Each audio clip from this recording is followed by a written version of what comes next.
This meeting is being recorded. Welcome, everybody, to Boston 9/11 Truth. Today is Thursday, January 9th, 2025. And today we have a very special guest, Andy Steele, which I'm sure most of you are aware of Andy Steele. He is from Architects and Engineers for 9/11 Truth. He's the director of operations as well as producer of and host of 9/11 Freefall. For over a decade, he has brought you interviews with nearly every researcher, scholar, and activist in the 9/11 Truth movement. His podcast, 9/11 Freefall, where he interviews many prominent guests, introduces us to other influential people important in the 9/11 Truth movement that we may not be aware of. And it's immensely popular. Well, we've asked him to sit on the other side of the table instead of being an interviewer. He's sort of an interviewee as our guest speaker, and he's agreed. He has a Bachelor of Arts degree from the University of South Florida in 2001, the same year. You know that day. Um, unbeknownst to him, would one day compel him to be a full-time activist for truth and justice. He joined the Peace Corps in 2004, served as a teacher and community organizer in Uzbekistan. Some months after returning to the States, he began his research on 9/11. So he was so deeply moved at what he discovered, he decided to become an independent journalist and would educate others about the World Trade Center evidence. So he joined Architects and Engineers in 2010, and 5 years later was hired as manager of operations. In that capacity, he coordinates work of A&E 9/11 Truth volunteers, oversees its day-to-day operational functions. In addition to his regular duties, Andy Steele hosts the 9/11 Freefall podcast. So welcome, Andy, to Boston 9/11 Truth. Well, thank you for having me. I know you guys have been operating for a very long time, and I don't know if the proper way to say it is Boston or Boston. So, correct me. Boston. Boston. Okay. All right. Yes. Try to keep the Bill Buckner references out of this tonight. Where I'm from, one where I'm from in Worcester, you have to say Worcester.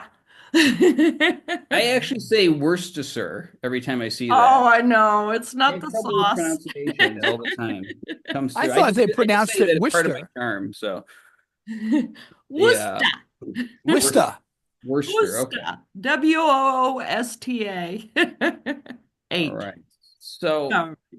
I was asked to provide an outline for like a little bit of a talk tonight, and I'm going to go ahead and do that now. Now, I just tested this out. So what I'm going to do, I'm not going to be able to see you guys. So I'm going to hit F5. That will hopefully make my screen bigger, make my thing bigger. Let's see. There we go. All right. Is everybody seeing my presentation? Full Yeah. screen. Beautiful. Okay, guys. So basically, I put together this quick PowerPoint mainly because it would be more interesting than just watching me talk for 20 minutes or however long it goes. I tend to do things a little bit differently than other people in the truth movement. I like to have fun, use my hands a lot when I talk. That's just sort of a personal, just quality that I have. I always do that. But it's a very difficult topic that we talk about. So if we can, while still being respectful to the enormity of the incident and the tragedy and stuff, but if we can have fun doing it, then I try to whenever I can. So this is my cover page. I picked this out of the templates because it's really pretty looking. Looks like some kind of classic book cover. Talk with Boston 9/11 Truth. Now, when I was told that I would have to talk, my first question was about what? What am I going to talk about? Me? I mean, it's pretty much encapsulated in the bio that was just given at the very beginning of this meeting. I'm a board member at 9/11 Truth. I'm the chief operating officer. What that means is I just kind of figure out our agenda for the content we're putting out, oversee the staff, make sure stuff gets done, that kind of stuff. I also host 9/11 Freefall. And as I said before we started recording, talking about Arizona, I live in the desert. That is pretty much my life. My whole surroundings look like Breaking Bad. So we're probably going to be leaving here at some point, but this is pretty much me. This is pretty much, my daily existence. So I'm not all that interesting personally. The only thing that sort of makes me interesting is 9/11 truth work and talking about 9/11 truth. So that's where we're going to stay focused on in this presentation. So what's going on in the 9/11 truth movement? Well, when I was invited to this call several months ago, not a whole heck of a lot. We had the Scientific Integrity Act that we were working on. We still are, and very kind of small developments taking place in the truth movement. But then this fell on all of our laps right here.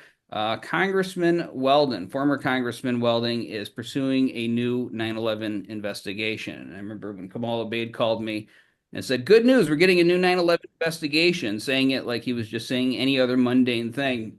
I almost fell out of my shoes when he told me this. So I'm kind of hopeful about this. Obviously, there's a lot of pits we can fall into on the way to the final goal. We're going to try not to as a movement, but it's a very exciting development. Everybody is on the edge of their seats following this. We've already had a couple of podcasts. We're trying to get them onto bigger shows here. So let's see. The focus of my presentation is going to be the Presidential Commission effort with former Congressman Weldon, my own thoughts on it, and the work ahead for every single one of us, because there would be no movement to begin with if everybody wasn't participating in some kind of way. Hence what a movement is. And then I'm happy to answer any questions about whatever you like, whether it's the content of this presentation or anything else. Okay, so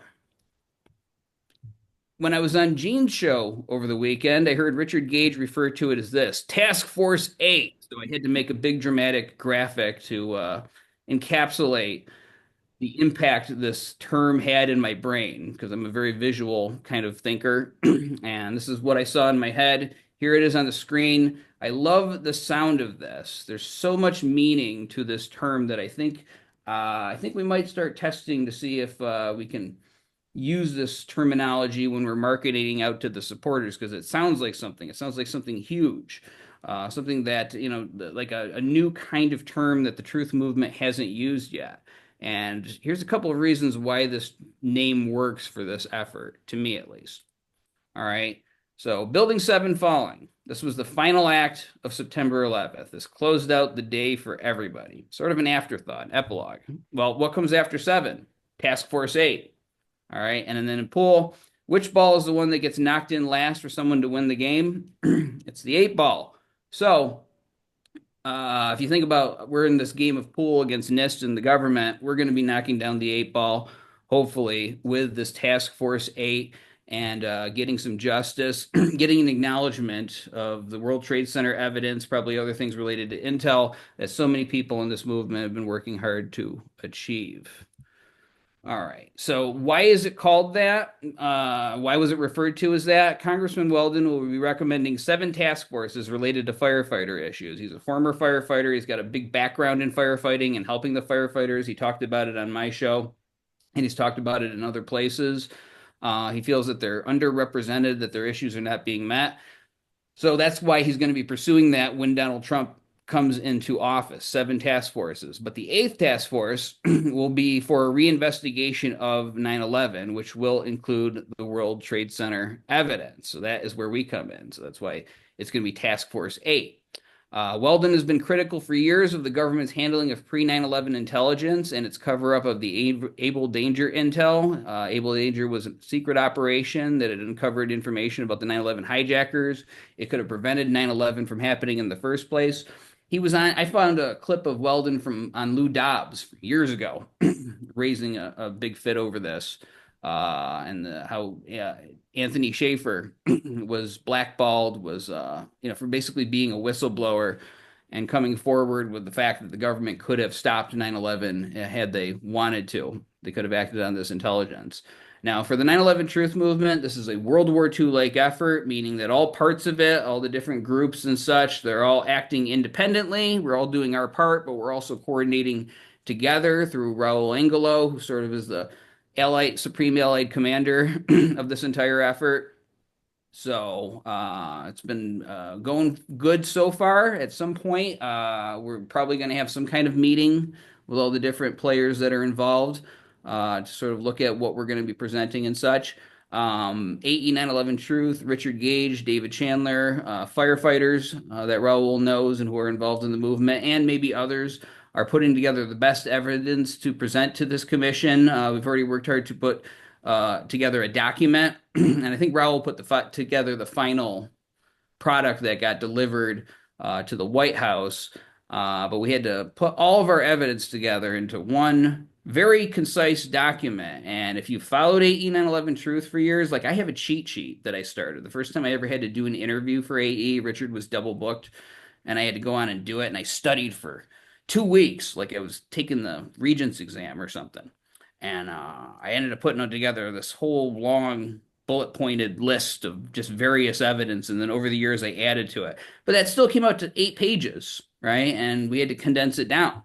So just the challenge of having to take this very detailed research and trying to break it down into very simple terms, that's something that we had to wrestle with in a very short time, in a week, and get that to Raul so that he could include it into the material that he'd be giving to Congressman Weldon.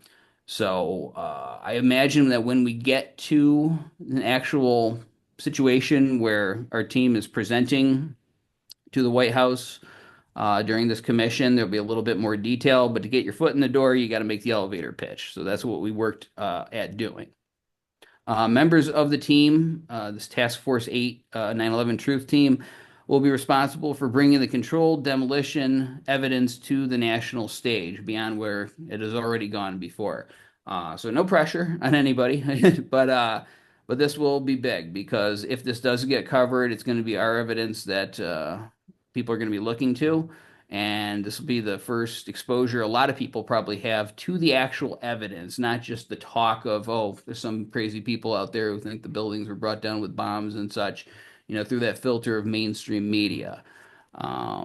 So see, he wants this commission to be a presidential commission, keep it out of Congress. Now, why does he want to do that? Well, number one, we've been trying to get Congress to do something for years. Now, this doesn't get into Weldon's motivations, but this gets into where I understand why he would want to do this. We've been trying to do this for years, a lot of different outreaches. A lot of people on this call have been involved in some of them or all of them or many of them. And we kind of know the score, how it goes.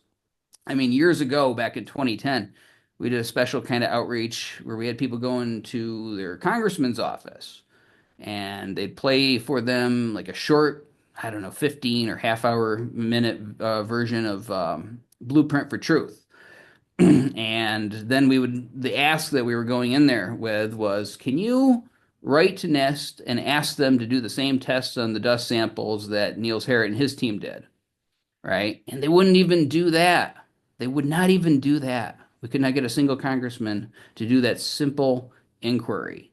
And I remember going to get a haircut and rushing around and everything. And I'm sitting in the barber chair because, you want to be very presentable and look good. And I'm thinking, I'm acting like I'm, going on a job interview right now to ask a guy to go do his job that they are very well compensated for. It's again not to come out and say 9/11 was an inside job or anything like that, but just to ask NIST to do a simple test on the dust. Right? So that's the situation that we're facing with Congress. Now, Weldon, he doesn't want politics or the bureaucracy to interfere with this investigation. He doesn't believe members of Congress can wrap their minds around the nuanced scientific arguments made. Some of my experiences, I can completely understand that. They don't like nuance. They like things that are very simple. They like talking points and very popular issues that they can jump out in front of. So I totally agree with former Congressman Weldon's desire to go straight to the White House with this and avoid Congress. And he probably wants to avoid dealing with people like the person you're about to see right now. See what happens. William's up first in Athens, Ohio. Democratic caller. Hi, William. Hi. Congressman, the evidence that the World Trade Center Building 7 was brought down with explosives on 9/11 is real and proven. And more people are waking up to it every day. How much more trust of the American public does Congress have to lose before it faces reality and acknowledges the need for a new investigation into Building 7's destruction? I don't think it needs any more investigation. I don't think that. I think the way that those towers were brought down were by radical Islamic terrorists, and that's the way it is. And I think every investigation has shown that so far. Did you read the 9/11 investigation by the committees? But you think it was adequate enough? Yeah, I think so. Richard, in Lake Placid. So there you go. That's Duncan Hunter. Happy to say he got brought down with some kind of scandal. I can't remember the details of it. So he's no longer in Congress, but this is a good representation of what we've run into for years. Here, this guy just kind of confidently says that they did an adequate job. Didn't even bother to do any research, didn't read any of the investigations that he's citing. What's funny, too, is you go to members of Congress and they'll say they side with the 9/11 Commission, even though the 9/11 Commission didn't really get into the dynamics of how the buildings came down. If they're going to say they're going to side with anything, they should be saying NIST, of course. But they shouldn't be saying that because NIST is wrong. So this is just one example of why Weldon likely does not want to go through Congress, the Duncan Hunters of the world. All right, so our next slide here, hold on. Let's see if it lets me click to here. Okay, so why is there some hope in Donald Trump? Well, he's been at war with the deep state since before he was first elected. They really don't seem to like him. The mainstream media seem to have him in their crosshairs very early. I'm not going to go through the entire period of 2016 to 2020 for everyone. I'm sure everybody's paid attention to some extent during that, but they really don't like each other. He tends to say what he thinks, regardless of whether people like it or not. I respect that a lot. So, even if you don't agree with something that he's saying, it's good to know where you stand with somebody, right? So if he thinks a particular thing, even if you disagree with him, at least there's no sneakiness, no conniving going on, no telling you one thing and then doing another. And so I personally believe, and this is getting into my personal, speculation, but if he could be convinced that there's enough evidence there to point to 9/11 being an inside job, controlled demolition, he would have no problem saying that, stating his belief in that. Maybe I'd be proven wrong, who knows? But his record so far has shown some positive things. He doesn't have to worry about re-election. That's a big one. Man, he's got 4 years basically to do what he pleases within constitutional limits. Not having to worry about getting yourself elected again is a wonderful thing, and I think it's time we take advantage of that. Promising people in his cabinet, including Tulsi Gabbard, who we almost had a talk with years ago. Yes, I'm breaking this for the first time here on this meeting. We almost had a talk with. I was in talks with her people. They seemed interested, and then things just sort of fell off, and then things happened at AE that caused some problems, and the effort kind of wilted, but they seemed genuinely interested. And I don't think she was in office anymore. But I had it in my mind that she could be the next president of the United States. And I said, wouldn't that be a great thing if the next president was given this information and we could try to get a relationship going with this person. So that's why the effort was being taken on. He's made interesting comments about 9/11 before. Now, a lot of people in the 9/11 Truth movement say, "Oh, he said he's a 9/11 truther. He said, oh, you'll vote for me and you'll find out how the towers came down." That's not strong enough for me. He also made some comments on the day of 9/11, in which he was questioning whether or not the airplanes could penetrate the exterior. Of course, that's not a position that we take at AE, but it shows that he's at least asking some questions the day of. So that's a good thing. He's promised commissions on JFK and the deep state. That's exciting news. He promised that during his most recent election. And he has no problem associating with conspiracy theorists like Alex Jones. Now, unless he's lying about it, Alex Jones claims that he talks to Trump often on issues and things like this. So that's good. It shows that he's not ashamed of us in any kind of way. Let's see, next slide. The Truth Movement is, of course, excited, but they're also voicing some concerns. I'm going to try to share my thoughts on some of these concerns tonight. One of them is Weldon may think 9/11 was just an intelligence failure and the commission will be too weak. And I've even heard this sort of not even just talking about the commission, but about some appearances that he's going to be making very soon. Oh, he's going to be weak on controlled demolition. All of this, he doesn't know a lot about it. This is the way I look at it. Now, in terms of his upcoming appearance on Jimmy Dore, I don't have any control over that. They only want Weldon, right? And the power dynamic is not that I can start making demands on them. So so we're just going to let him do his best, and I think he's getting some coaching on some of the controlled demolition evidence. He'll mention it, but he's going to talk about the overall need for one of these commissions. I've talked with Weldon personally. I can't go into detail, but I'm confident he knows that it was more than that from some of the things that he's mentioned, and he may mention publicly in the future. And I always ask people to put yourself in Weldon's shoes, just like I ask them to put yourself in the shoes of any kind of celebrity we're dealing with or any kind of member of the government. They're sticking their neck out and taking on this issue.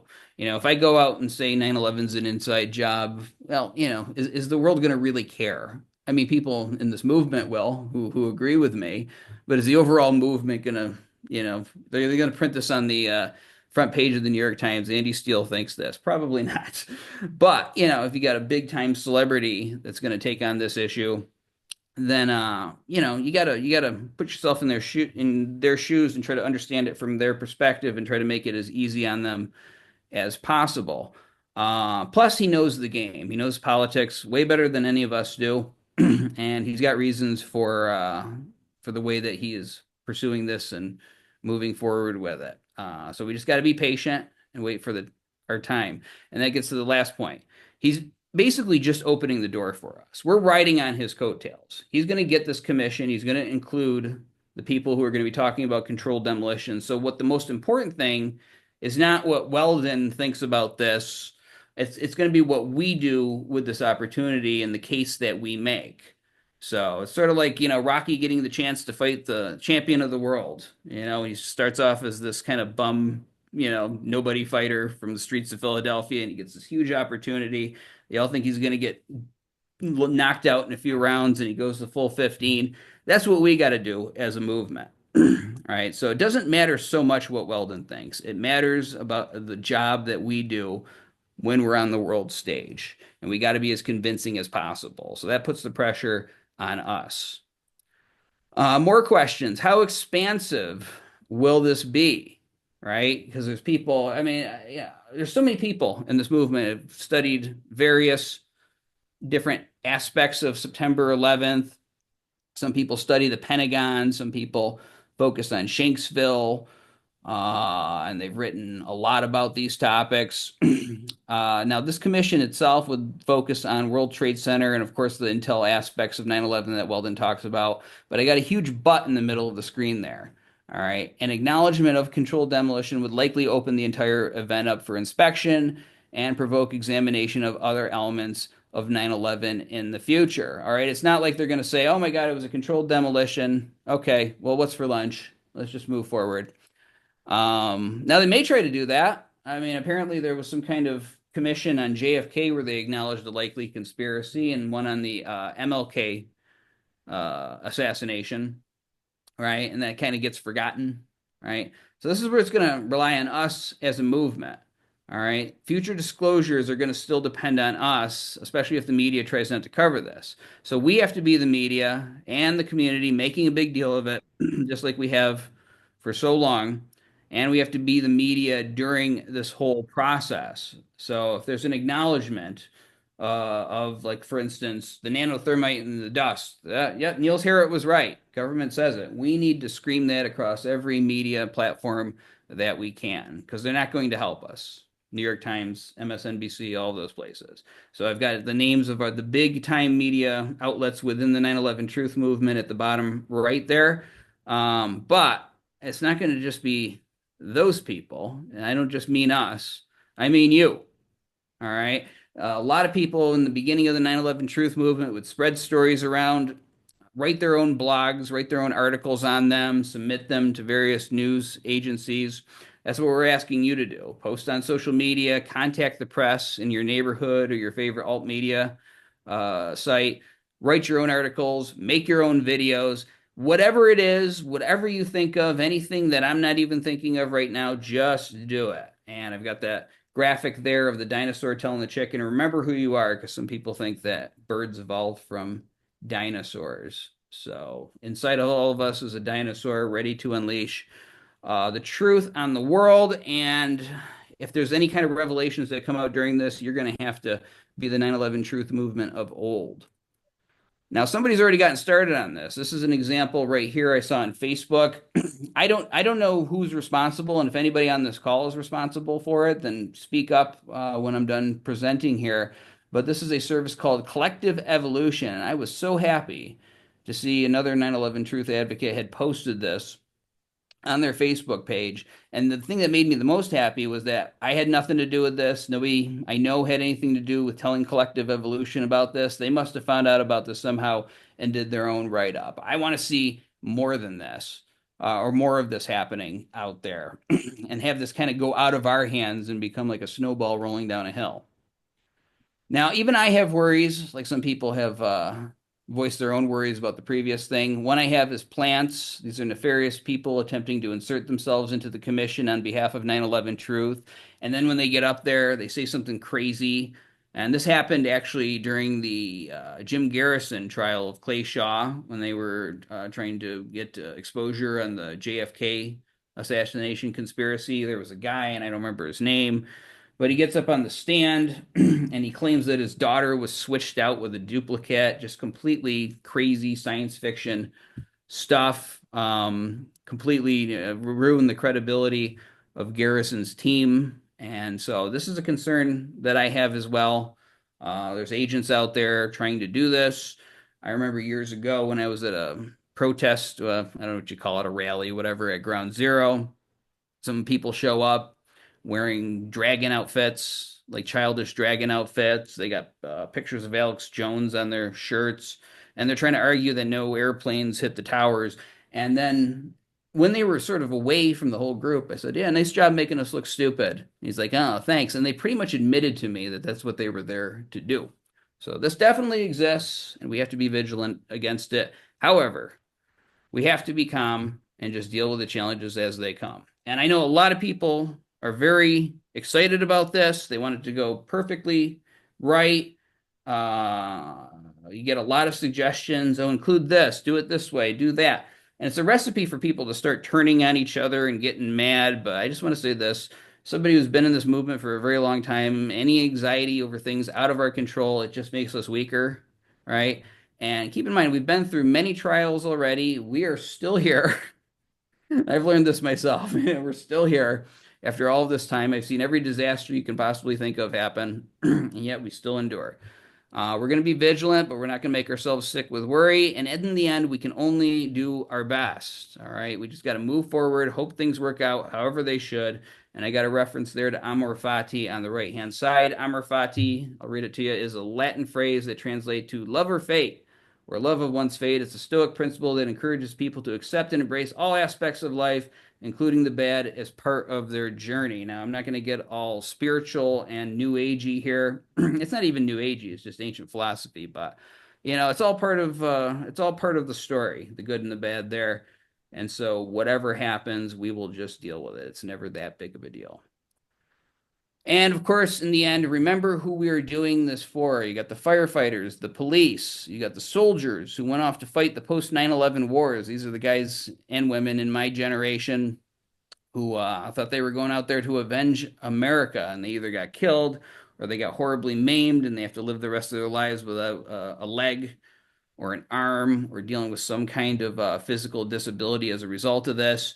You have the people who got cancer from the dust near ground zero in the aftermath of September 11th. And this is a point I always raise, that people didn't get cancer because airplanes hit buildings. They got cancer because the towers came down. So that's why our issue is so important and so relevant to them. So I always include them in the people that we are trying to get justice for. They have a right to know why they are sick. And of course, the people who died in September in the World Trade Center towers and in 9/11 in general. And I picked out this picture specifically because these are the people that are in the windows, and some of them jumped, and I can't think of any more awful thing. During the 9/11 anniversary, I made a comment about how I've got this issue where I don't like heights, right? I can get on an airplane fine, but I can't go out to the edge of something. It just makes me really nervous. I don't know what I think is going to happen, right? I'm going to get some moment of amnesia and jump or something. I just don't like edges. Well, these poor people had to make a decision of whether they were going to burn alive or jump. I can't think of any more nightmarish scenario than that. And I can remember on September 11th, there was this firefighter, and the first of the two towers had already gone down. And he's getting his gear back on, and a news reporter sticks a microphone in his face and says, "You're going back in." And I remember this firefighter, because my first impression was he sort of looked like Jerry Stiller from Seinfeld, Frank Costanza. A very serious moment, and he's saying, I got brother officers who might be in there, might be trapped inside. He's making this argument for why he needs to go in, and he sounds almost argumentative. But I realized in that moment, he's not arguing with the newscaster. He's arguing with himself. Because I don't care who you are. That's a big decision to make. That's a scary decision to make. You saw the first tower go down. Very likely chance the other one's going to come down too. And he's still going back in. And I don't care if you're, Batman, if you're, one of the most courageous people, strongest people in the world, that's still a scary decision to make because you're going to likely die. And I don't know if he ended up dying. Probably did. But I always remember him because the tone in his voice, he wasn't arguing with the newscaster. He was arguing with himself. And we were just being, we were hearing it on live TV. Okay, so we're going to close this off with just some things I would like to see mentioned if we get a chance to present this to the commission.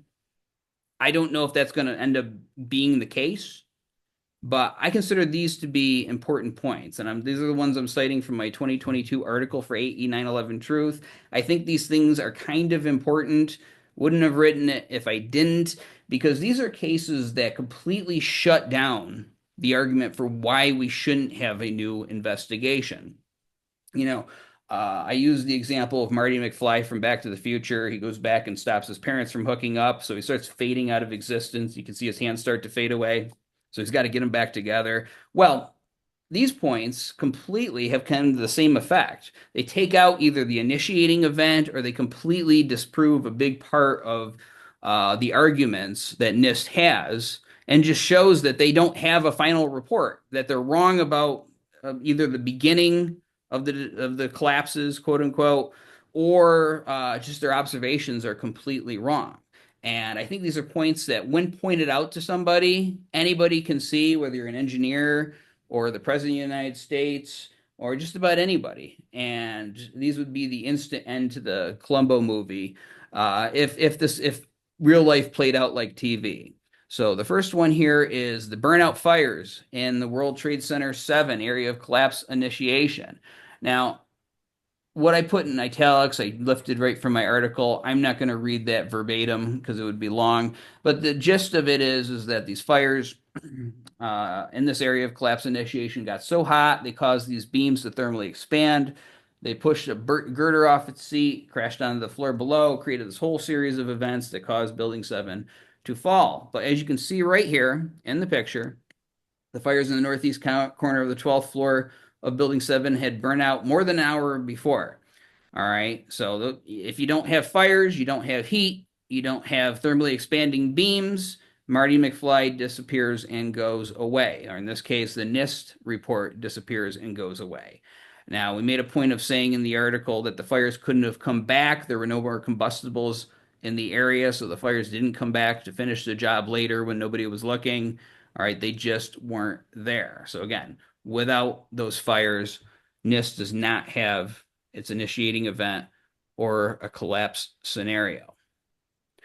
All right, on the North Tower, the 98th floor collapse initiation. So what NIST says is that when the airplanes hit the Twin Towers, it knocked the fireproofing off of these trusses. Fires got hot, trusses sagged, pulled the exterior in, and then the top block came down and crushed the whole lower portion like a pile driver. All right. Now, as I said in the article, this put a lot of eggs in this dislodged fireproofing basket. And I got a quote here from the NIST report. It says the towers would not have collapsed under the combined effects of aircraft impact and subsequent multi-floor fires encountered on 9/11 if the insulation had not been widely dislodged or had been only minimally dislodged by the aircraft impact. All right, so yeah, they don't have anything if that fireproofing is not being dislodged. And I remember them making a big point of this, and I didn't understand why they were on TV about the fireproofing being knocked off. And then I had to later work for AE to understand why the media was trying to get ahead of that. I want to take a moment to read this to NIST scenario. They claim that the trusses sagged and pulled the exterior columns in. The exterior columns gave into the sagging and buckling and buckled, followed by the buckling of the core columns, at which point the top blocks over the areas of the airplane impact then began to fall straight down. So I just said that, but you're going to see why I want to get back to this in a moment. Top blocks crushed the floors below. So, first of all, this is a picture of the 98th floor. Only the tip of the airplane hit that floor. So it couldn't have knocked the fireproofing off on the floor where NIST says the collapse initiated, because only the tip hit that. All right. But an even bigger point, in my view, is the antenna fell first. Now, I deliberately cut this right before the whole tower started getting destroyed to show that the antenna falls first on the North Tower, because it shows that the interior or that the core columns are actually being severed first. So a more likely scenario here is that the core columns were first severed. This caused the antenna to drop first. The falling core of the building pulled the trusses inward and down. The trusses pulled on the exterior of the building, giving enough of a perception of the exterior, initially giving out for NIST to seize on and claim as the beginning of collapse. And then the rest of the building was brought down in a controlled demolition. This is very important, this antenna falling first. Ironically, it signals what happened because it shows that this scenario is wrong. Now, the final point from that article, let me just move you guys over here now. Okay, because I got some of your faces blocking my graphics here. All right, so NIST relied on Zdenek-Bizant's theory that was submitted within a few days of September 11th, in which this top block acted as a pile driver, crushing all the floors below and then committing suicide in the final crush up phase. All right. But as you can see right here, and I tried to highlight it with my arrow, for Bizant's scenario to be accurate, there needs to be a continuous crush down phase, a continuous path of destruction. But here you see the destruction skipping several floors on its way down. So that's not a pile driver action. That's a controlled demolition action right there. And that's a very important point. It shows that this pile driver theory is not true. Right there with the floors being skipped, there's other examples of floors being skipped in this destruction here on the South Tower. Andy, right there, Andy, we're not seeing your screen anymore. Oh, you don't see it anymore? We're not, you're not sharing at the moment. Just wanted to let you know that. Yeah, I see I it. can see it. I can see it fine. Oh, I see it. okay. I can't. Sorry about that. I just see your face. I don't You're understand there. why. Okay. I didn't think everyone would stay that quiet. All right. All right. So we've got, so you've got several floors being skipped. And then on this next slide, I just sort of zoom in on that. Big point. Even though it's a very, your average person who doesn't follow this might, their eyes might glaze over. It's a big point when you're making a case for what happened. So those are 4 points that I would like to see included, and we've got a lot of work ahead of us, so I just thought I'd put this in there. This is my favorite memes from the internet, the little baby who looks very determined there. saying, let's do this. And that is the end of my presentation. So I will stop sharing right now and I will open it up to whatever you want to do. Ask me questions or it's your show. Oh, well, thank you so much. I can't believe you put that together just for us. That was wonderful. And I love your references to Back to the Future. I kind of see Kurt Weldon as Marty McFly, Donald Trump as, driving the DeLorean, and we're the flux capacitor. There you go. There you go. And also, your what did you call it? The eighth task force? Well, Richard referred to it as Task Force 8. He might have just done it in passing, but sometimes when I hear things, like I get pictures in my mind and I just had this explosive action movie graphic appear. And I thought that is the best name for this entire effort, Task Force 8. So, I just wanted to share this with you. My father was a pilot in World War II, flew B-17s for the 8th Air Force. So it made me think of that. very cool. Yeah. So, anyway, I think everybody on this call has had a chance to read over our guidelines. Um, so I just want to quickly go over them very quickly, hopefully very quickly. Uh, just share screen with that. Okay. So during the meeting, all participants are to use polite decorum, are expected to be respectful of all other participants, no personal attacks allowed. Of course, disagreement and debate is allowable as long as the content, not the person, is confronted. Voices to be kept at a speaking level, no shouting. First part of our meeting, we already went through that without interruption. Thank you very much for nobody interrupting, except for, technical issues, but I guess everybody's all set with that.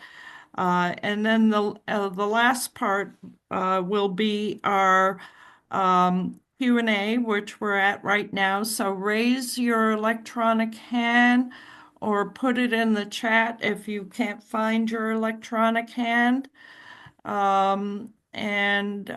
So first off, we have Craig McKee. Go ahead, Craig.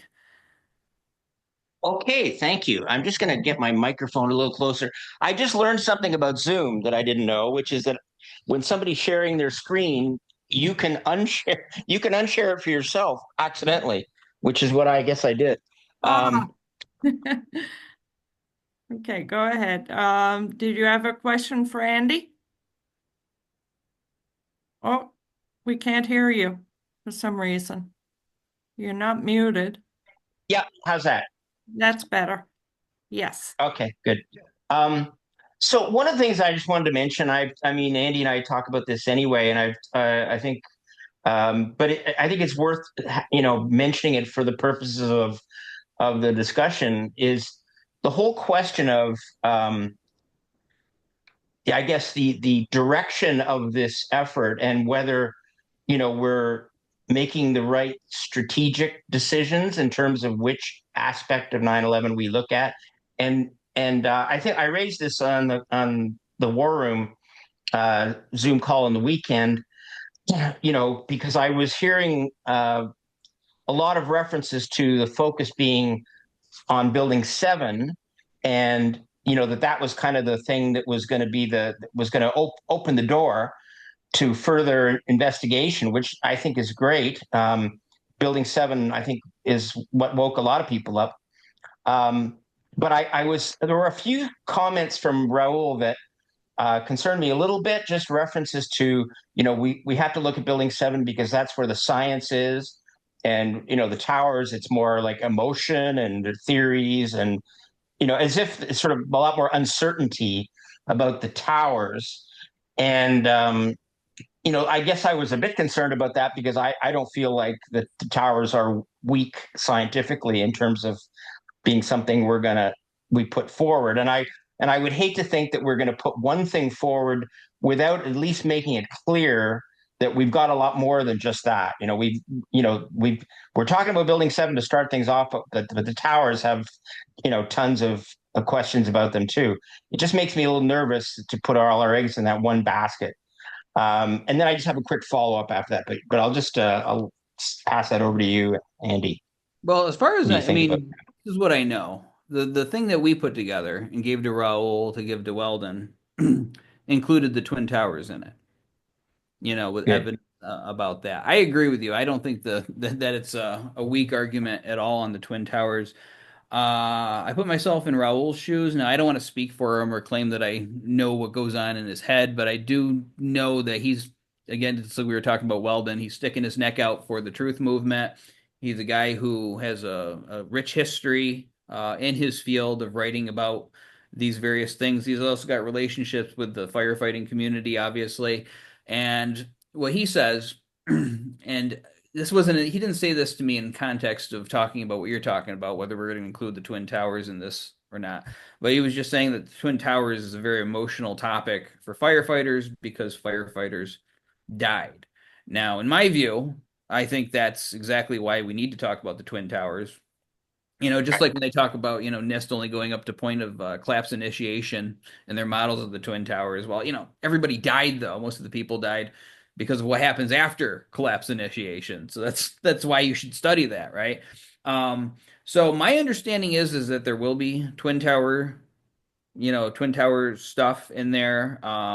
I heard that Richard is going to give an overview of the entire evidence, and that's going to include thermite. They made a point of them saying that Richard's going to be talking about thermite. So I can't imagine that we're going to talk about thermite and not talk about the Twin Towers as well, because if we're going to go that far, we might as well go through the whole thing. So if this ended up being only about Building 7, I'd be a little disappointed too. I mean, it would be still good to get an acknowledgement of that, but we need to really get into the heart of the event. So I agree with you.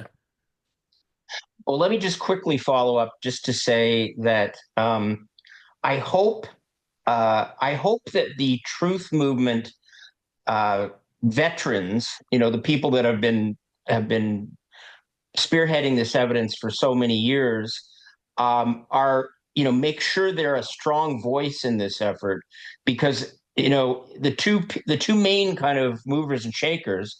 It's wonderful that they're doing this, and we wouldn't have this without them. So I agree, they're putting their necks out and everything else, but they are also kind of new to the effort. So like someone like Raul has certainly really plunged into Building 7, and he's learned and he's written a great article about it and everything. So that's great. But the perspective that people who have been in the movement for 15 or 20 years that's something that I hope that those voices are being heard loud and clear, and we're not just so grateful for this advance that we're kind of just like, well, you guys run with it because you're the guys making it happen, so we'll just kind of, what I mean. I'm just a little bit concerned that we not totally step back from the kind of leadership of this. No, I don't think anybody should step back. Gene just had a show where they had a lot of people from the truth movement on there to talk to Weldon and such. And, there needs to be some kind of structure to these things, because you can't just have, a big circle of everybody and then throw a ball in the middle and Oh. everybody run at it at the same time. But everyone, I think that they're listening to different perspectives on this. In the end, though, it's going to be Weldon driving the bus. And you get up to those levels where you're dealing with the president of the United States. And I'm not even sure what's going to happen if they say, oh, you got the commission, like what's going to happen from that point and how it's going to proceed. We're going to have to find out what the proper process is for that, and, how much time would be there to present everything. So there's a lot that's still unfolding and that we're going to learn as we go. So it's the best I can say. Right. Okay. Thanks. Yeah. And next we have David Schlesinger. Yes. I want to start out with some serious praise of Andy. Andy and I have been at odds at times, so I think it's best that I start with the praise, which is more important than the challenges. Um, the most important thing is that Andy did one of the most important acts in the truth movement history, which was to get Richard on C-SPAN by calling people in the East to call in to C-SPAN and ask for Richard to be on. And eventually, in order to get him to stop doing that, they let Richard on. And it was, I believe, it's probably still the most viewed C-SPAN event ever. And that's really, really huge. The other thing that is big for me is that very recently we've been in discussion about the suicide of Susan Watkins, who really founded what was then the legal team, is now the lawyers committee.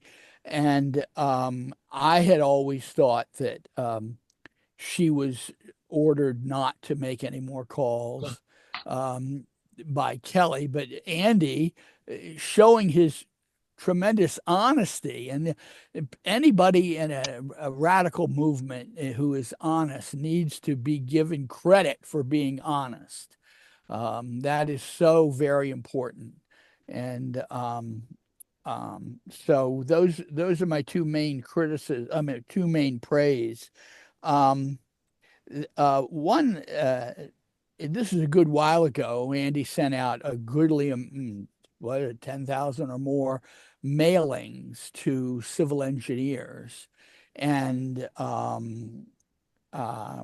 my experience, having been in sales, is that only about 0.5% of people who get junk mail open it. That doesn't mean that that's true in this case, but his comment was that we did what we could. And that's what I remember saying when I lost a wrestling match from having my ankle sprained and I couldn't have a chance. I don't know. We did what we could troubled me. If you could address whether the mailings were ended up, maybe you have evidence that the mailings did any significant good. Well, I didn't have anybody write back to me and say, "Oh, I got your mailing, and now I think 9/11 was an inside job." But it's an action, you know? I mean, we don't have the money to fly people to every architect and engineer in the country, but we can certainly reach a lot of them through the mail. And if it was a waste of time, then why am I getting all this crap from Trump? You know, because my mom signed up before she died, and I still get it, even though I've told the post office she's no longer here. Right? Why do political candidates send mailings to people that they don't even know with their message? Because it works, because it reaches some people. You know, when you're doing a mass mailing to, oh God, large numbers, and I can't remember the numbers of people, because we did this with Beyond Misinformation when it was written. It was actually one of the first, when I actually signed up to be on signed up to join AE, one of the first jobs they gave me, other than helping, with my input on it or whatever, was figuring out how we're going to send this book to, I can't even remember the number. It was a crazy amount of people. And I did it. I managed to do it. But when you're sending it out to a lot of people, even if you get 2% of them to wake up or plant that seed in their mind, that's a success. It's better than doing nothing. Well, what I wanted to do was to set up teams, which it wasn't completely your fault that they were shut down, but I had proposed 70 different work teams. A few of them lasted for a few years. Most of them didn't get much off the ground, but I like to call people. And I'm good at calling people, and not everybody is good at calling people, but there are other people who are good at calling people. And that was basically not considered. I once had a disagreement with Graham McQueen, who I had spent time promoting his book on radio shows. And after this polite disagreement, he refused to ever speak to me again. And that was because I said, well, it's not fair to say that the reason we can't do organizing is because it's been too long ago. That's not a reason not to let people call people. And you've spoken saying that the calling people was a waste, but maybe it could have been done better. But I I still think that having small groups that spend time together on a regular basis is a way of inspiring people. Well, I think that's Well, what we're doing right here. yeah. Yes. And if there's a purpose, the problem was, and the reason I was brought into AE is that there was a lot of teams that weren't doing anything other than just kind of, shooting the bull about what they saw on YouTube the night before. Like those 70 teams you cite, they didn't actually even exist. Like I was shocked to find out that there was a C-SPAN outreach team because all C-SPAN was me trying to get my hands on somebody, either from the list or from, the AE volunteer team each night. And it was just the same process every night. There was no team behind that, but this was somehow got listed on the website. So the reason that the web, I mean, it might still exist somewhere or whatever, but the reason that that web page got deleted is that those teams never existed to begin with. They were just Well, hypothetical. a few of them did. A few of them did. And I mean, for instance, the religious outreach team, which only met a few times and was problematic because there were some people who were hostile to Muslims who were involved. But the important technical part of this is that the leader of the religious team, who was from Pennsylvania and he was the pastor of several churches at the same time, did not have time to call people. So Dan Hennon, who's an accountant, called people, and there were a few meetings. And most teams did not go beyond a few meetings. And certainly I never had more than 30 teams. I never found more than 30 team leaders for the team. So most of them, a little more than a majority, never got a team leader. But that was the problem when Susan Watkins committed suicide, is that it wasn't obvious to the folks in the office that she was never going to be in charge of the legal team. She was just a legal secretary. It was just her idea. And in parallel to the religious team situation, you the person who would be in charge would be an actual attorney who have passed the bar, but somebody else could do the calling. And that was not obvious that that's something that could be done.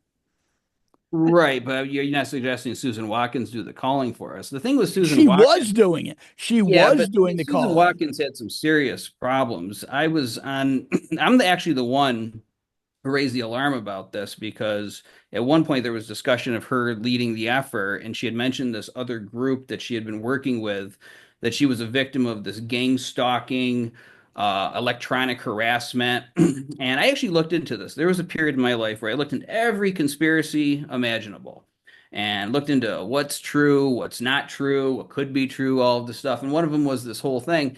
And basically, in a lot of these cases, and I'm not talking about some high profile figure, but your average housewife from Peoria, they're saying they're being gang stalked and all of this. And it's, these people are exhibiting the signs of being schizophrenics, and they found each other on the internet. So when she mentioned this group and I heard these words, electronic surveillance, gang stalking, I looked up the group, and they have on their cages to sleep in that are covered in aluminum foil, so that the government can't zap you with microwaves while you're sleeping and all of this stuff.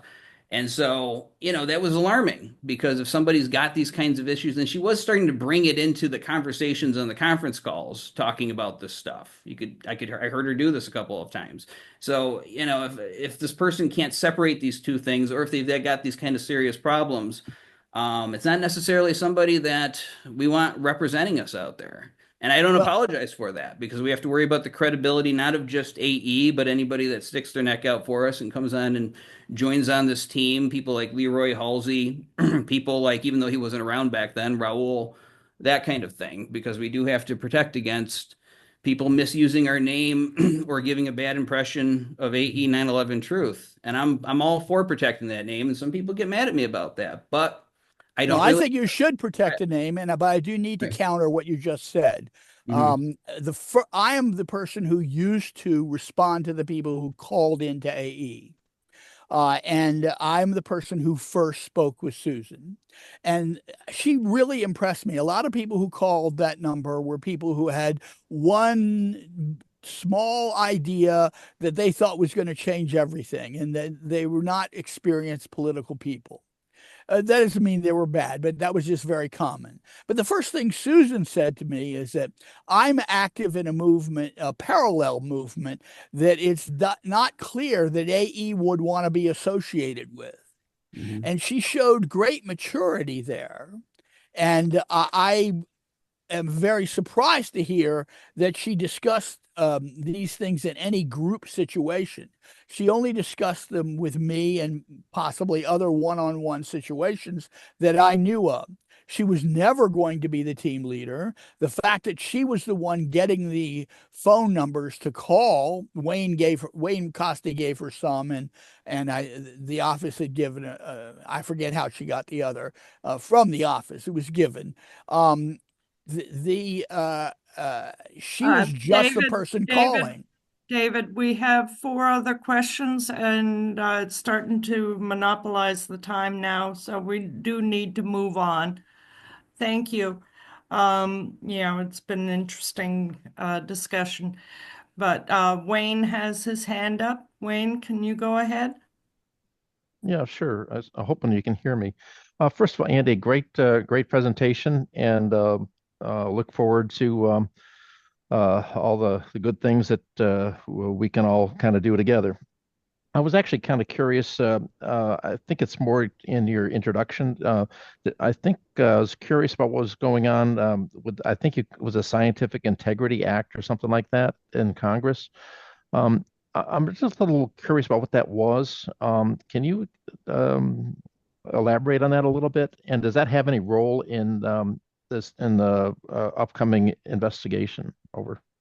Well, they are two separate things, and there was a plan for writing to the congressman, and then this whole Weldon thing fell on us, and we kind of shoved that plan aside to work on this, but we're going back to the plan to send a congratulatory letter. And when you send a congratulatory letter to Congress, all you're really doing is pushing your agenda on them. You're saying, congratulations for getting elected, and now here's what we want you to do. But the Scientific Integrity Act, we rolled this out. Oh God, I'm horrible at remembering when things happened, but it was sometime last year. And this is off the heels of AE taking this to court. We had filed a request for correction to Right. NIST. We went through several levels of the legal process. Eventually, it was ruled that NIST doesn't have to correct the report because they met the statutory obligations. That government agencies are not required to issue accurate scientific reports. So that's how they get away with basically being wrong. The merits of our argument were never attacked. It was all that basically NIST is not accountable to us. So when that came back to us, I said, that sounds a little crazy that the government reports don't have to be accurate. So I said, why don't we have a law that says they have to be accurate? Now, I'm not an expert in writing the law. We're working with legal people for that, but just something that would basically capture that essence. So we called it the Scientific Integrity Act, and that is what it's all about. Interestingly enough, Roland found out about 2 weeks ago that there was an agency, and I think it went on for like 20, 30 years, and I don't even remember the name of the agency. I've got it written down somewhere, but its role was to provide unbiased analysis of scientific matters for Congress, and it was supposed to be free from politics. And this agency existed for a very long time, and then it was shut down during the contract with America back in the 90s.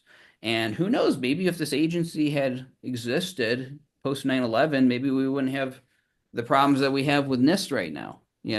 So bringing some accountability back to government, you know, scientific reports have to be accurate. Who would think that we'd have to actually have a law that says this. So that's what the Scientific Integrity Act is all about. But that's a separate thing from the Weldon thing. Yep.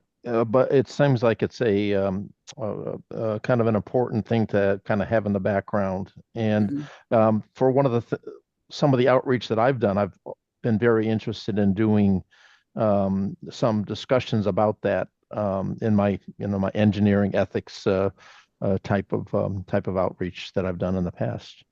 But anyway, thanks for everything you're doing. Over. Thank you. Thank you. All right, so next we have Jean and Sandra. I'm not sure which one has We both have a question. question, actually. Okay. I don't know. You said it earlier and I don't know if you had received my email in the meantime, because I sent it maybe a couple of hours before this call started. But you addressed the very thing that I mentioned in that email, which is I was worried knowing that Kurt is going on Jimmy Dore and possibly, other talk shows and possibly Tucker.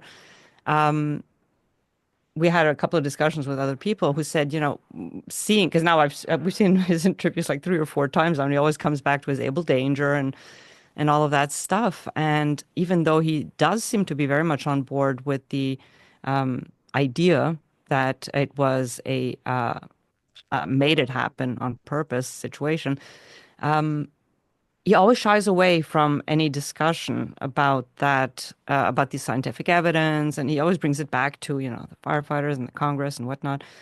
So I was worried. I was one of those who was worried. Like, if he's going to start going on talk shows and talking about this, I mean, the reason we're rallying behind him, it's because we want the scientific evidence out there. And I was just trying to put it on people's radar, saying, okay, is someone going to speak to Weldon and say, dude, it's great that you're talking about that, but we're putting our collective efforts into giving you some screen time with these big names, and we really need you to talk about the evidence. That was my take, and not just mine. But then when you said what you said, I'm like, that's true too. He does know the system. He does know Polly. He knows these people. He knows how things work, and maybe he is being very tactical, and maybe we should have a bit more of a hands-off approach. So I just wanted to tell you that, yeah, I was definitely one of those people that you mentioned about freaking out that he's not going to talk about the actual evidence and whatnot. And there is still part of me that does worry about that. We don't.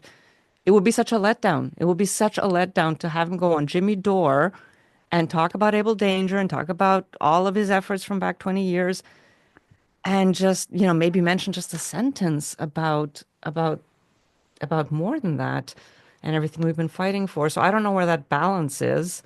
I still think it's a good idea that we do specifically underline that with him without telling him what he should be talking about, how he should do it, and so on.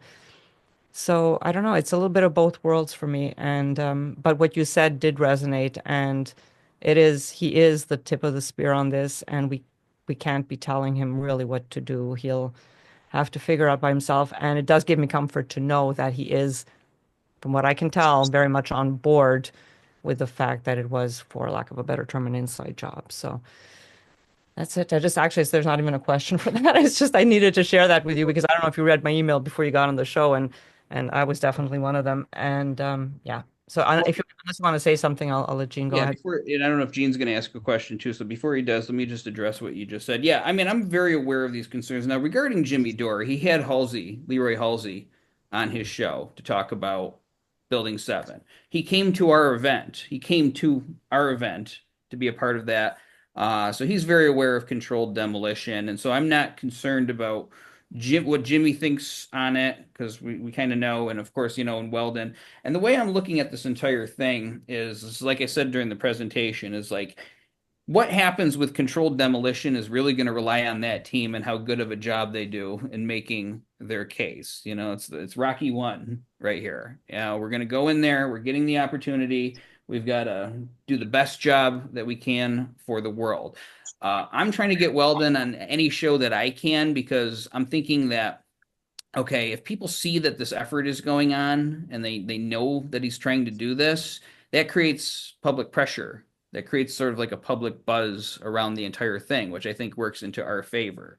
So I'm just trying to do, and I'm not omnipresent. I can't, there's certain limits to what I can even do, and even people in the movement can do. But everything that I can, I'm trying to get publicity onto this effort so that we can get into the ring and make that case for controlled demolition and really wow them. So that's the way I'm looking at it. Yeah.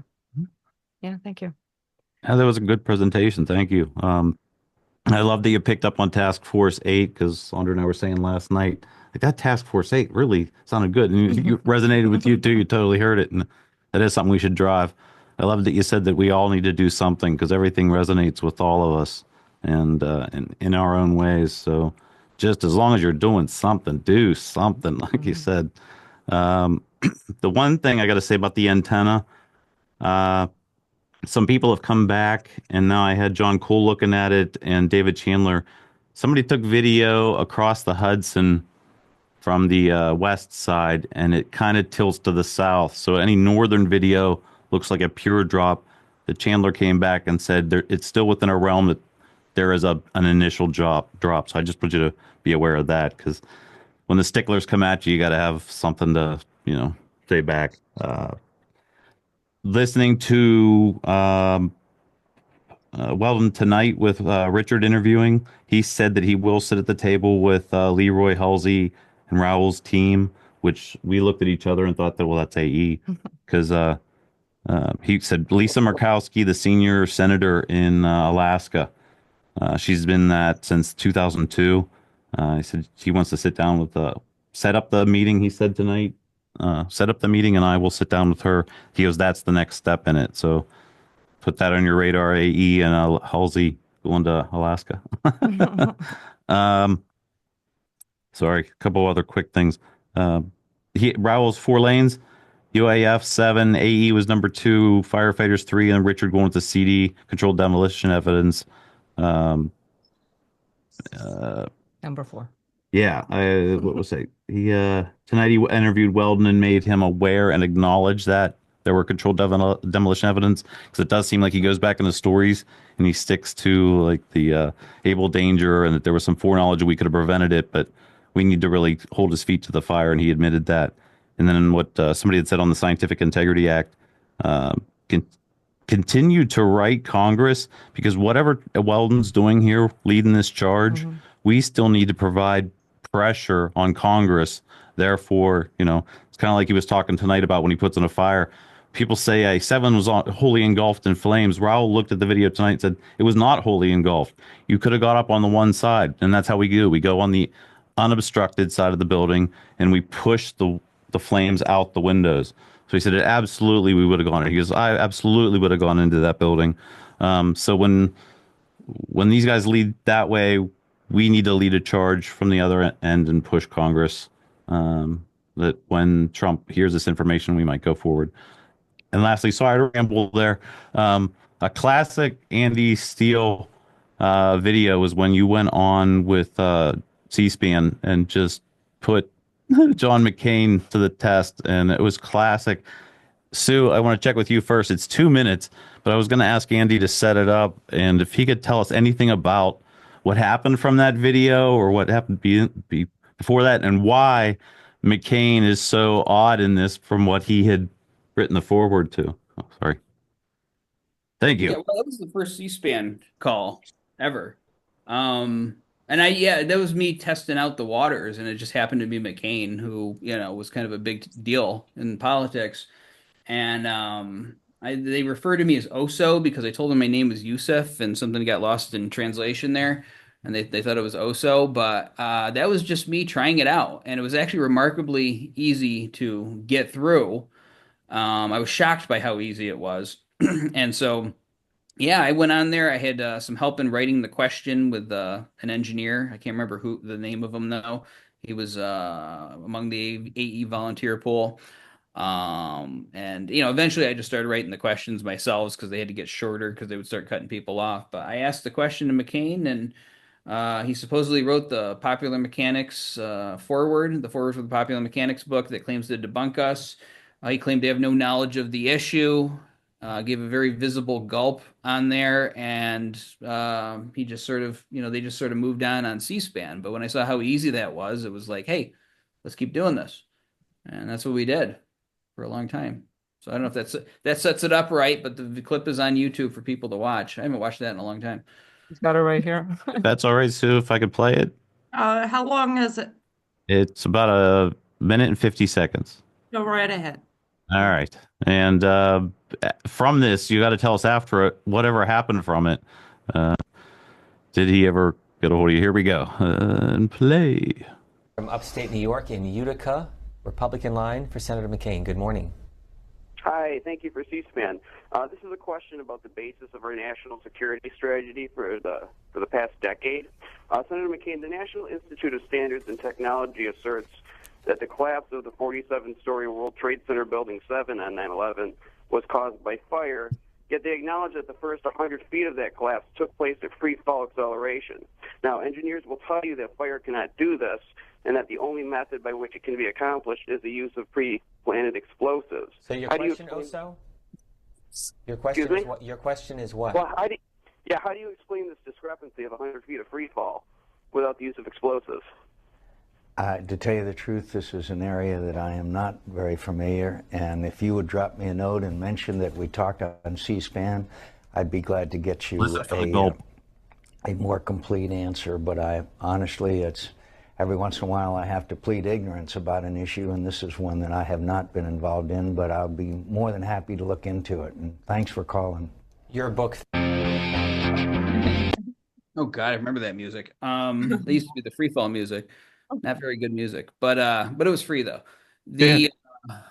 So what ended up happening with that, it sort of collided also for the perfect storm. There was a volunteer named Pam Senzi who confronted John McCain in his car at a red light, I think it was.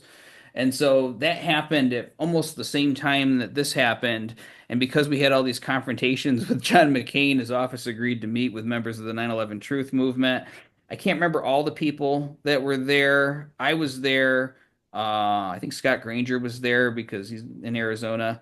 I think David Chandler was there too, but those are the only names I can remember. But we had a meeting. Nothing came of it, obviously, but it was still progress. So that was just more encouragement to keep the C-SPAN thing going. Thanks, man. Very cool. Great. All right. Thank you. Next, we have Al, who's raised his hand. Yeah, Andy, thank you. It's been a great appearance. I enjoy it. One thing, you seem to have connections with alternate media, and I don't know if you're familiar with Judge Napolitano's Judging Freedom, but I've been trying to figure out a way either to get Weldon or Raul on that show. I know Richard had tried to get on, and they initially were going to have him on, but evidently there's nothing but crickets right now on that. So I don't know if you have any ideas for that. I don't know how to contact these people. The other part of the question I had is, were you ever aware of the Protecting All Protectors Alliance? And I don't recall you ever having that on your show. And I was wondering if it were possible, I haven't talked to Raul about it, but whether he could get on that. And because that's an important component, talking about firemen and how to approach them. And it's all about their safety. And we've done 3 conventions already. And we started it back in Boston initially, and then they went to Las Vegas and then Orlando to the NFPA conference. And there's some very good information on there. And I won't get into the weeds about, what they're basically trying to do is get in the NFPA to challenge NIST regarding their conclusion that the high-rise buildings that are on fire are inherently unstable, and the NFPA still says it's fine to go in them and fight fires. So very much a subject that uh, the firemen are in need of hearing. And so I've been trying to figure out ways of promoting what we call PAPA, which is Protecting All Protectors Alliance. And just interested if you're interested in trying to help us with that. Yeah, well, Raul and Eric Lawyer are going to be on Freefall this week. We're recording tomorrow night, probably. So at the same time, right now, tomorrow, 24 hours from now, I'll be interviewing them. And then that'll go out probably on Sunday. So I don't know if Eric Lawyer is involved with that. Isn't that something that Dale Pierce started? Because I used to have him on my show a lot, and I do remember that name, Protecting All Protectors, and he would talk about that. But this was back in the audio days when we were getting less views. So, No, this started just a couple of years ago. Okay. And Eric Lawyer. Go ahead. Sorry? You got it. Eric Go ahead, Lawyer Andy. was the one who really got it going. But we've been at the conventions and doing presentations and trying to get the firemen to sign petitions to take this to the NIST and challenge them. So I'd love it if you could talk about it on. I talked to Raul and I'll ask him to bring it up if you're talking on your show. When did you say it was? Tomorrow night or? We're going to record it tomorrow. So yeah, I'll ask him about this, and I imagine Eric will talk about it. So it's going to be all about firefighters this week. Yeah, and the other one, obviously, whether Weldon could get on Judging Freedom, that would be a great avenue for him to. That's a big audience that Judge Napolitano has. Okay, let me say about, because you asked me if I had connections to him. Now, there actually is a picture of me and Judge Napolitano from a long time ago when at the Campaign for Liberty event. That doesn't mean I actually know him, though. He signed my book, or his book. He signed it for me. I tried to reach out to him a couple of years ago for doing, it was either an anniversary event or something we were planning. They didn't respond. I reached out to him for the 24th hour event this year. They did not respond to me. Now, I had other names that I was trying to get, and then they responded, and we just kind of shifted the focus over to those people, and I didn't really dig. My best advice for trying to get anybody is, I mean, you can try the general mailbox on a website, but usually they're getting messages from gazillions of people, right? And they may not even be reading those. They're getting filtered out. The best thing is find out who the person behind the person is, and then look through for obscure email addresses for that person and try to reach out to them. And you might have more luck that way. I did hear that he was going to have Richard on his show, and then something happened or whatever. So if you want to find that, try to find like an agent name or the name of the producer. When I got Richard on C-SPAN, I didn't look up the hosts. I looked up the producer of the show and called and asked for her phone number or asked for her desk and was shocked when she answered. So usually the less famous people are the ones who are the more powerful behind the scenes. Good tip. Sounds like good advice. Thank you. All right, thank you. All right, next we have Jack Bottomley. Hi, can you hear me? Yes. You can hear me? Yes, go right ahead, Jack. All right. Two things. As a regular viewer of Jimmy Dore, I know he often has two or three people on at the same time. But the hitch may be that you have to go to LA to do that. That may very well be the case. I don't know. They only showed an interest in Weldon for this particular thing. But I'm confident Weldon will do a good job, and he'll probably mention something about controlled demolition. Actually, I'm counting on him too. So I don't know if that answers your question. The other thing is gang stalking is real. I have seen that up close 3 times. Especially they do it to women criminals who are trying to shut somebody up or rob them or just generally intimidate them. I've seen that up very, very close, and I know what happens. So I don't think that was a good reason to think she was crazy. A woman alone is just a good target for that. Well, it depends on what you're talking about. I know I've got first of all, every female friend I have has got a story about getting stalked by somebody who just couldn't, take no for an answer or whatever. I mean, that's a very real thing that happens, and sometimes they get other people involved, but that's a completely separate matter. From somebody who says that the government has a satellite and they're zapping them from that satellite, or like you get to, and I watched one of these videos by one of these people, and they're like, evidence of the stalking going on right here. So I watched this, and they're like, "Do you see what just happened there? As it came up to the light, it turned red." Well, geez, that happened to me this morning on my way to the gas station. Or you go to you get to the gas station and all the pumps are full. They did this deliberately. And so it's just people saying that the government is doing this to them. Now, if you're Fidel Castro or something, there's some bizarre plots that the CIA had against Fidel Castro. Then maybe there's a case there. They wanted to try to make his beard fall out, I guess. Putting a drug in his coffee or something. But if you're somebody who isn't really politically involved or whatever, I guess the question would be, why would they be doing this, and what is the actual evidence for that?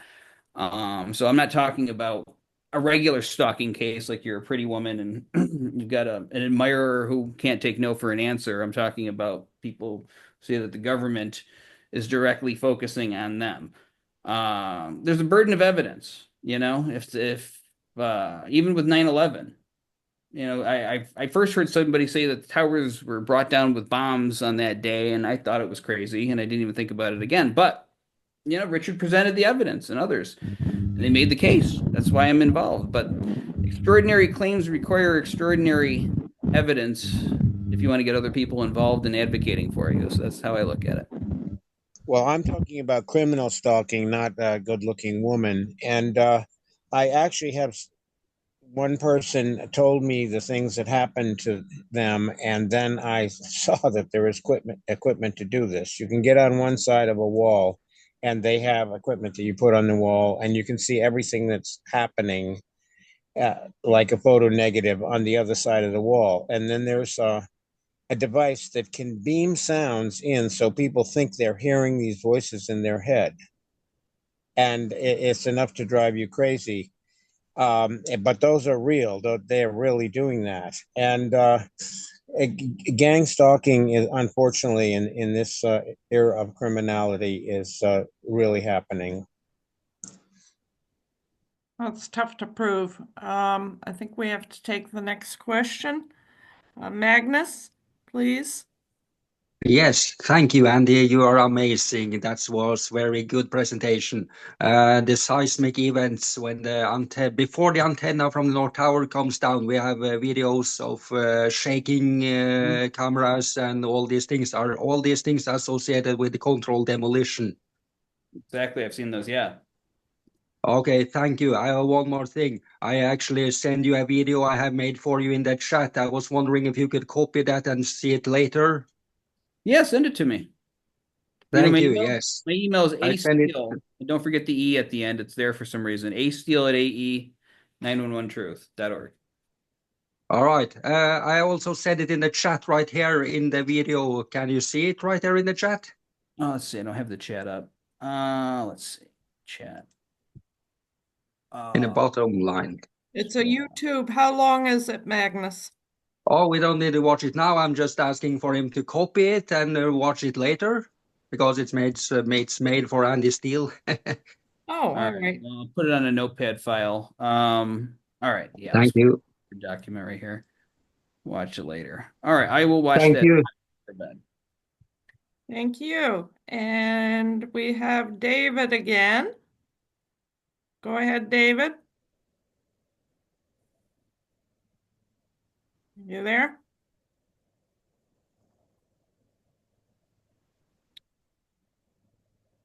I think he's muted. Yeah, you have to unmute yourself. Yeah, I unmuted myself, I think. Did I? Yeah. Okay. I just wanted to put in some praise for Richard Gage relevant to my earlier conversation with Andy.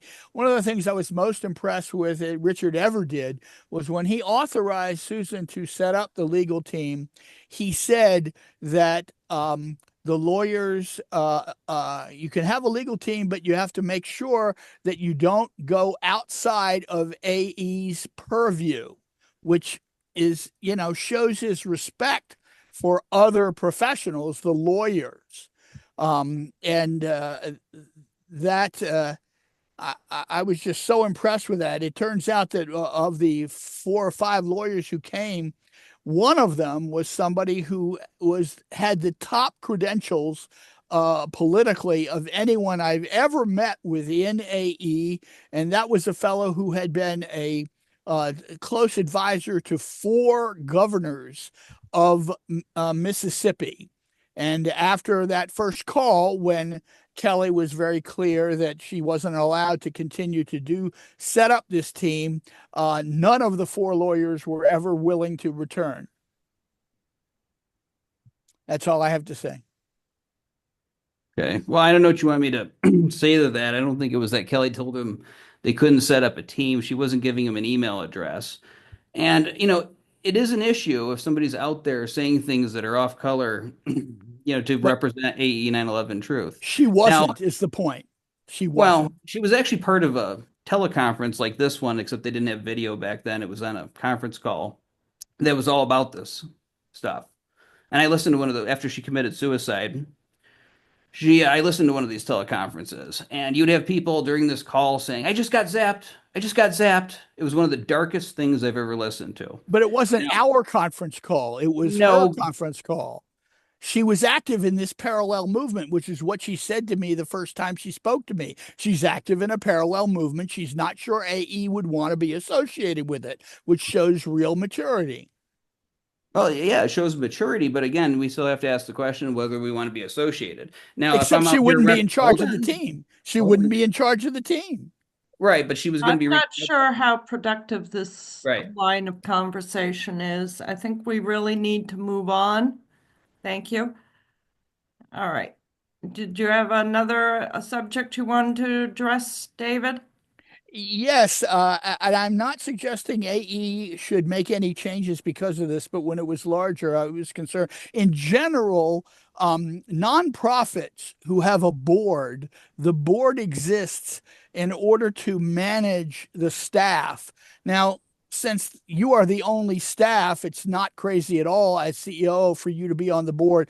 But when it was larger, it's not that it was wrong before, but it's just not the way nonprofits are normally run. The head of the staff is not on the board because the board manages the staff. Well, then that would apply to Richard Gage as well, because he was an employee and he was on the board. If you're, because you're referring to, yeah. So, it was never really an issue. No, of course not. Right. Just wanted to raise it. All right, thank you. We have 2 other hands up. Jean, Sandra. And another more kumbaya kind of question. You would see this thing happening with Weldon as a new hope for 9/11 Truth Movement. If you could just speak a little bit more on that again, like this is a point where we can all come together and really get behind this. Yeah, I used to have these fantasies. I have them. I remember when we were doing C-SPAN, I went on to Washington Journal's Twitter, and they show a picture of the back, whatever you call it, the waiting room or wherever the guests are. And they have this wonderful spread of bagels. And this was at the point where we were like, the idea of putting Richard on there was a joke. It was like, oh, maybe they'll put Richard Gage on there. Ha ha ha. Right. But I saw that and I said, you know what? I'm going to eat one of them bagels. And I held on to this image of Richard going out there onto the stage and me being in the back room and eating these bagels. And then I held on to that to the very end. And even though it didn't work out exactly like that, I was home and he was doing it from California. It was enough of a thing to keep us going. Well, I've always had this image of, somebody like Trump or whatever wanting to look into 9/11, and, the image was starting to fade, and then it actually happened because of Congressman Weldon. So I'm not saying that I caused it to happen by imagining this, but but it's good to hold on to these images. And so this is a great moment for the truth movement. I don't think most of us ever thought that something like this could happen, but we've been asking for a reinvestigation. And if everything goes well, then we will get in. We'll get an opportunity to present our evidence. So this is what it's all about. Now, do I think it'll be, completely game over? 9/11 was an inside job splashed across the newspapers the next day and we all retire. I don't think it'll be quite like that, but I think it'll lead to other disclosures more and more. And then those disclosures will come out in an accelerated manner afterwards. And if we do a good enough job of publicizing it, and maybe the mainstream media decides to help us, who knows? But if we do a good enough job, we will have done a very important thing. And we'll have left this in the history books for future generations. And I don't have kids or anything like that, but even as you reach your mid 40s, that's what you start thinking about is like, okay, what can I do to help the next people that are going to inherit everything? And we will have done a really good thing. So we just got to be a little bit more patient, do whatever we can, try to get along, and get Weldon over the fence here, and then hopefully he can open the gate for us, and we can flood in with all of this evidence. So I think that's worth fighting for. Thank you. Yes. Okay, and next we have Craig again. Yeah, this will just be quick. I just thought of this as I was watching everybody, just to let everyone know that we're going to have Raul Angelo join us for the 9/11 and other deep state crimes teleconference that we have that many of you have been on before and know about, and Andy's been on it many times. So we have our call still going monthly, last Wednesday of the month. So we have the next one's the 29th of January. And, I thought, particularly in this age of detente in the truth movement, we have such cooperation happening and people joining different groups and being part of different, like Gina Tander's thing on Sunday was terrific. And the Boston group is thriving with its call. And I think we're doing pretty well too. But hey, some of you might want to come and join us. And if anybody wants to get on the mailing list, feel free to email me at craigmckee911@gmail.com. Or you could even go to the Substack, which is 911teleconference.substack.com. You can subscribe there too. But it might be a good opportunity for people that, Raul was on there on Sunday, but there was so much happening and so many people and so much, this is an opportunity just to hear from him and perhaps to put some questions to him that people might be that might find productive. So I hope some who are on the call tonight will join us on the 29th. That's it. Great, thank you. All right, and then we have Mike Vega. Hi. Yeah, two comments, I guess, or a comment. I was just wondering if anyone was reaching out to people who look to be for sure in the Trump administration. I'm not sure about, and I'm sorry, I'm blanking on his name right now. I joined late. I watched his interviews. But Vivek Ramaswamy and RFK Jr., they're both suspicious in different ways. Vivek, I just sent a link. I've definitely seen him pretty overtly question 9/11 in some of the talks he gave when he was running for president in the primaries.